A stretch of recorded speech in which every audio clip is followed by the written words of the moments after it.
Friends, welcome to Leadosophy. You're here with an open mind because that's the rule, not the exception.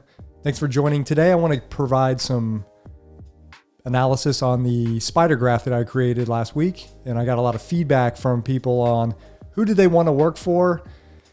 The orange boss, the blue boss, or the green boss. And these three different bosses were separated by different leadership traits. They were strong in certain traits. They were weak in other traits. And there were three different bosses to choose from. I want to give my analysis on everyone's feedback because I got a ton of just excellent feedback and I was able to connect some ideas. I had to maybe jettison some old ideas that I thought were important to leadership, but maybe not as important to other people, which I think is one of the great things about Leadosophy and talking to other people about their ideas of leadership, what leadership means to them, what a good leader looks like to them. It's good to talk about that in different aspects and get different people's opinions on that stuff. So here we go. Hope you enjoyed this show. And if wherever you're watching or listening, I'm grateful. Are you ready to permanently fuse leadership and philosophy? Then a word of caution. You are about to enter the fully abstract yet wholly concrete realm of Leadosophy. Our ideas are not always so clear and distinct. To validate this proposition, we welcome the host of Leadosophy, Tim Wood. All right, friends, welcome back. As you can see, if you're watching on the screen, I have the spider graph I had up on Friday. If you haven't checked out Friday's show, I really encourage you to go back and listen to Friday's show. There's a link in the show notes about how to access this graph and give me your feedback if you want to provide feedback on which boss you would like to work for. But just a quick recap. If you were provided with three different bosses to work for and you didn't know anything about these individuals, they were anonymous, but you had on paper their different trait rankings. And there's, I think, 8 different categories: technical competence, likability, communication, talent developing, reliable, decisive, inspiring, and stoic, and empathetic. So I guess there's 9. There's 9 traits. I'm not going to go into all those traits and the different bosses because I want to just provide my analysis on some feedback people gave. But I want to first start with trait theory because I've done an episode on leadership trait theory before. And I don't think we can talk about leadership, or I don't think there's any leadership theory that is complete without talking about the traits and characteristics of a leader. I just don't think that's possible. Trait theory is still a dominant theory of leadership, probably one of the most dominant. And again, I don't see that ever changing. I could be wrong, but if I'm right, the real question is why? Why is trait theory, why is a leader's traits so vital to leadership, or why is that always part of the conversation? How can we even have a conversation about a leader's effectiveness without getting into their traits? Whether they're their own character traits or the traits that they deliberately value or they make explicit to others. I value empathy. I value compassion. And that's important because the traits that a leader values, whether it's empathy, compassion, being a stoic person, being very decisive, there's a good chance that these leaders are passing traits down. They're teaching others, potential leaders, traits that they value. They're talking about their values in a leadership setting. And I think that's a good thing.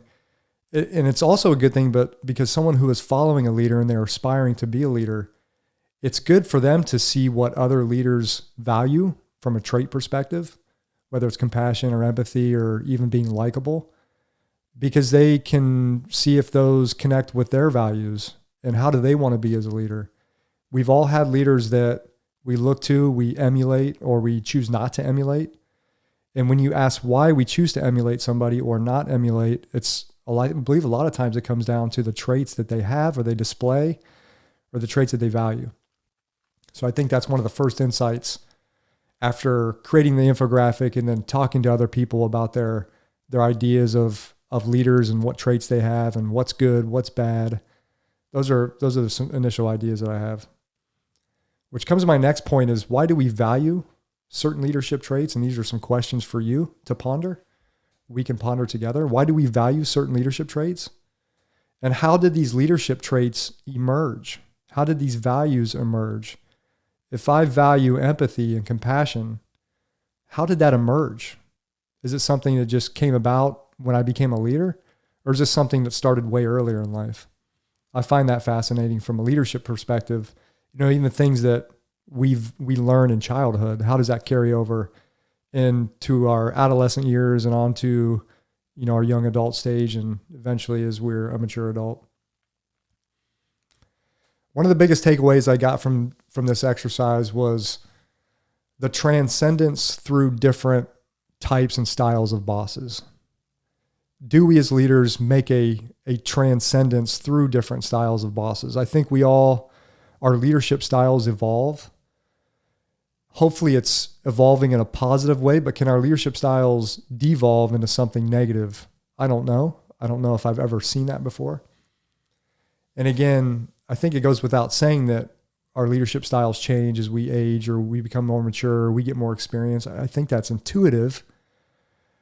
But one of my friends made a comment about how early in their career they valued technical competence as a leader and as a young leader. They valued technical competence, and then as they progressed through their life over the years, they've started valuing more like compassion and empathy. And I don't really like to use the term soft skills. I think that's overused a little bit, but those emotive traits, those emotion. If we're going to talk about emotional intelligence, maybe the emotional intelligence side of leadership emerges later in life. Or maybe some people have that from the very get-go. From the minute they step in a leadership role, they have that. They're able to do that.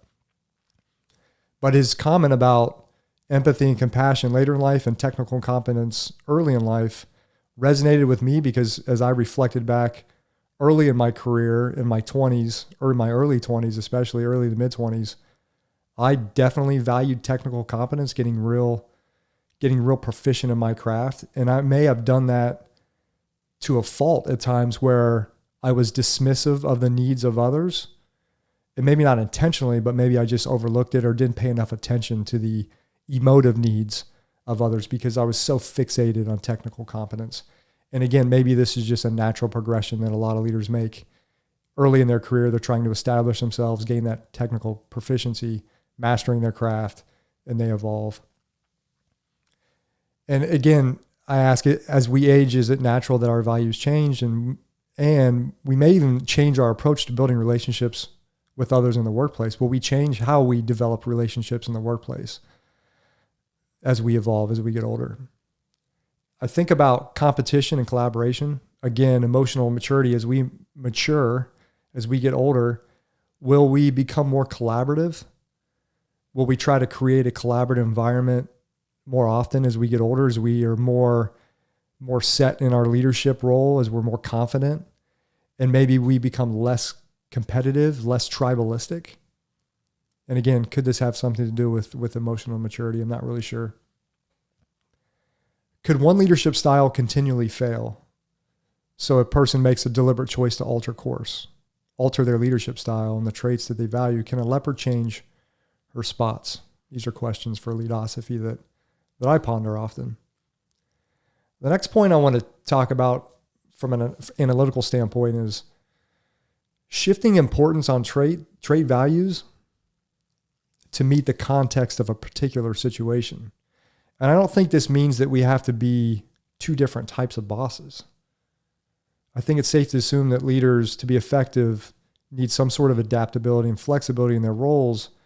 And this partly applies to the traits we choose to value in particular circumstances. But for me, this brings up a question. I think this is an important question. I want to be very careful on how I ask this question because we may be able to gain a few insights on leadership and traits through this question or these questions. The first question is, will the situation or the context of a situation determine or even force the leader to prioritize one valued trait over another? Say the difference between compassion and being indifferent or indifference. And here's a question. Can you think of a leadership scenario where a compassionate leader is forced into a box of acting from a place of indifference or even cold-heartedness? Is this possible? I don't know. Is this possible? So the first question is really to the heart of, will the context of a leadership situation force the traits upon the leader?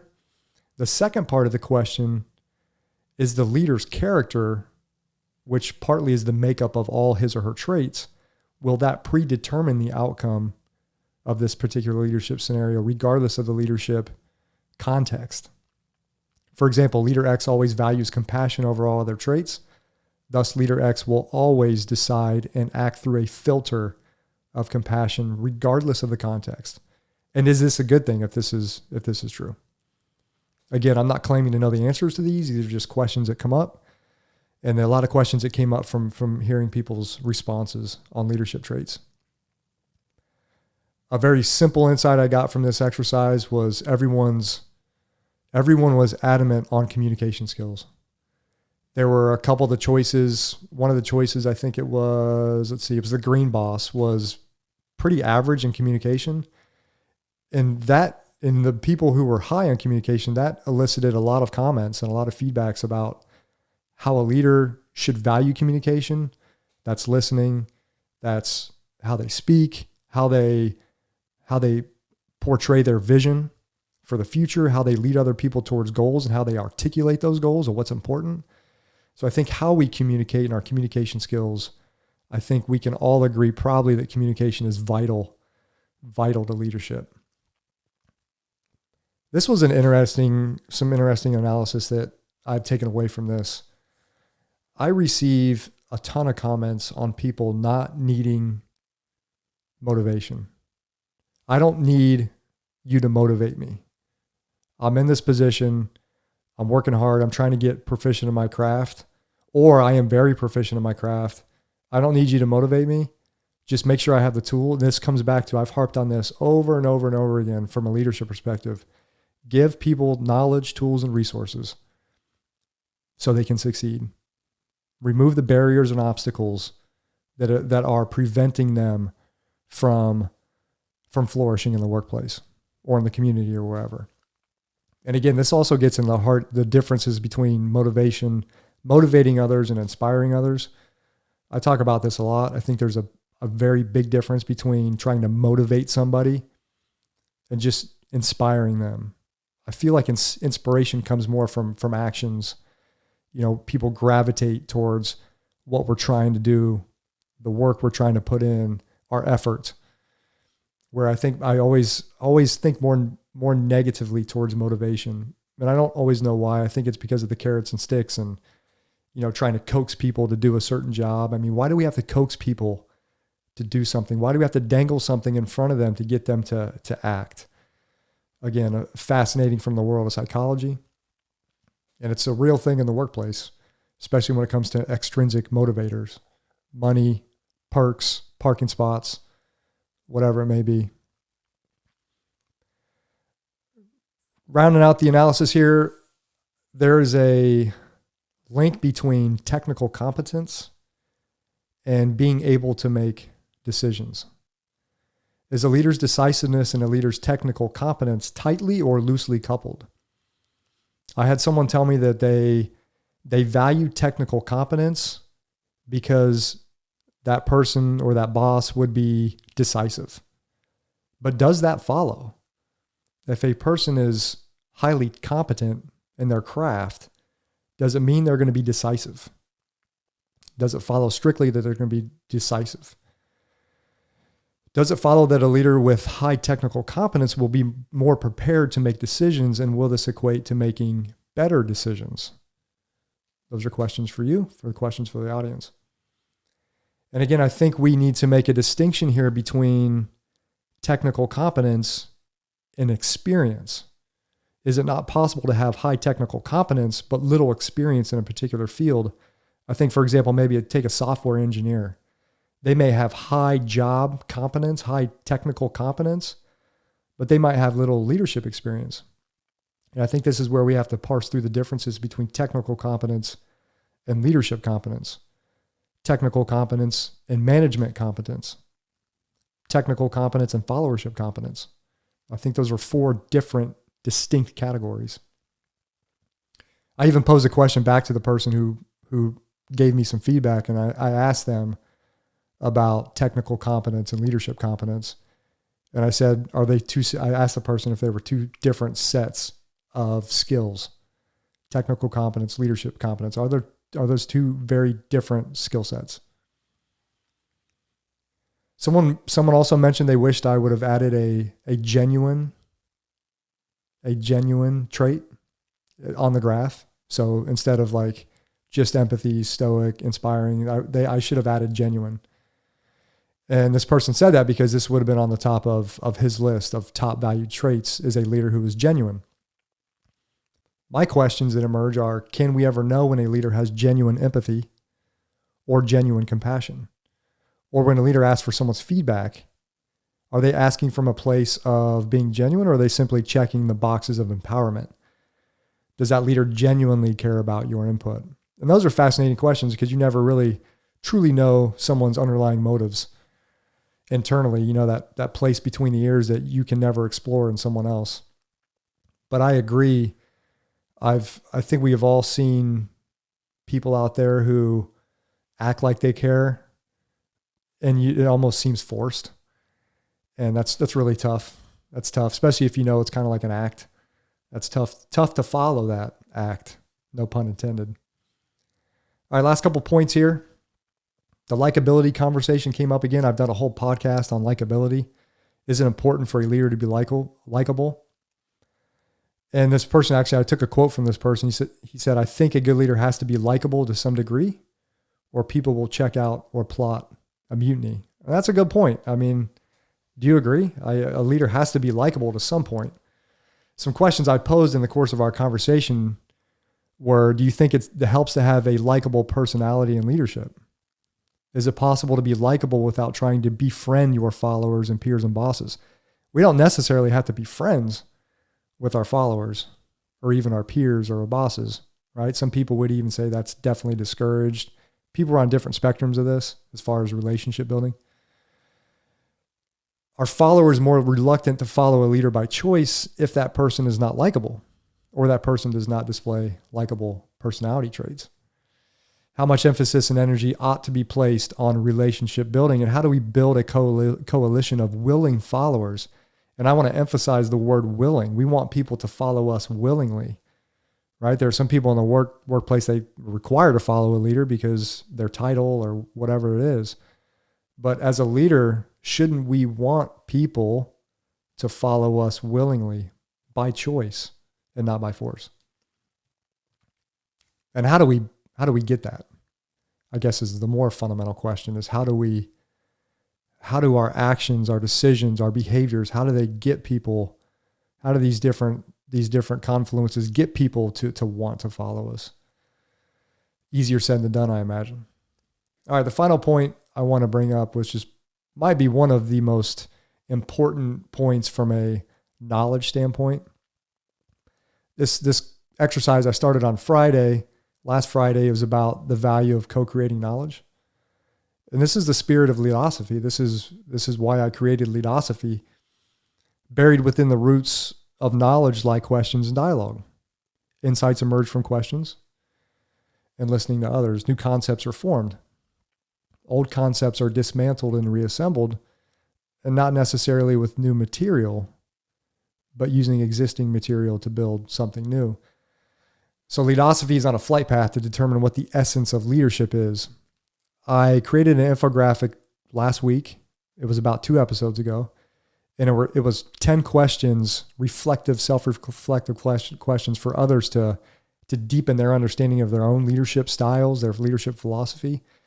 And I think the first question was about what is the essence of leadership? What are the fundamental characteristics of leadership that when removed, leadership ceases to exist? So this exercise I did with the spider graph was just a small part of that information gathering, a small part of trying to determine what the essence of leadership is. And honestly, maybe leadership really has no essence that can be pinned down into something neat or packaged into something neat.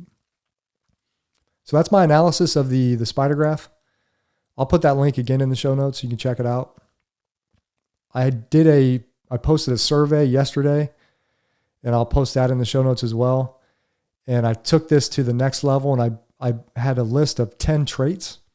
And in the survey, I asked everyone to rank order the traits from 1 being their most desirable in a leader and 10 being the least desirable. And I think it was kind of hard because I think all of those traits that I gave or put on the 1 question survey were all desirable in some respect. There were no negative traits. So I think it was tough for a lot of people to rank order those, but it's funny what has emerged from, I guess not funny is not the word, but I find it fascinating and just a quick insight into the first 25 responses or so that I've gotten from this survey is if you go back to the spider graph, a lot of people didn't like the green boss who was very high in technical competence and very decisive, but yet they lack some of those soft skills, empathy, compassion. But yet in the survey, a lot of people ranked technical competence as number 1, the number 1 most desired trait. So I find that dichotomy interesting between when presented with 3 different bosses you want to work for, they don't necessarily want to work for the boss who's highly competent. But yet when they're asked to rank value traits, they value extremely highly, usually number 1 or number 2, technical competence. So that's a little insight. I'm going to talk about probably the next episode on Wednesday. I'll talk about the results of this survey and I'll put them up so everybody can see. Hope you enjoyed this episode. Remember, Leadosophy is about using the tools of philosophical thought to deepen our understanding of leadership and of life. Thanks for watching. We'll catch you next time. Thanks for watching and listening to another episode of Leadosophy. If you liked what you heard today, hit that subscribe button and check out Leadosophy.com and learn more about Tim's ideas on philosophy and leadership. We'll see you next time.